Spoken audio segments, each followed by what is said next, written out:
In this VS Code tutorial, I'm going to show you how to change text highlight color in your editor.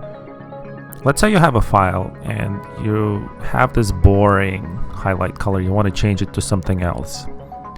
So go into File, Preferences, and Settings, and type settings.json. Now scroll down a little bit and you will see edit this in settings.json. So the whole point is to open the settings.json file first. Now in this settings.json file, look for the workbench.color customizations. So as you can see at this point, I still have your regular background color in VS Code.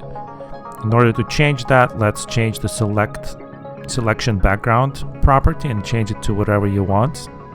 And then press Ctrl S.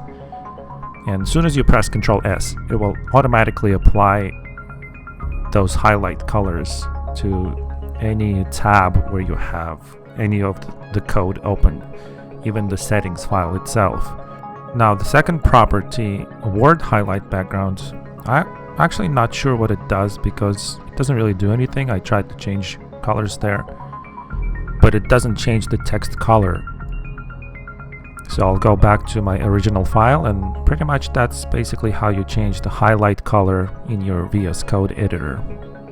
I hope this helped someone to change VS Code text highlight color. If you found my channel on YouTube search, that's great. You can subscribe for my future tutorials, and I'll see you guys next time.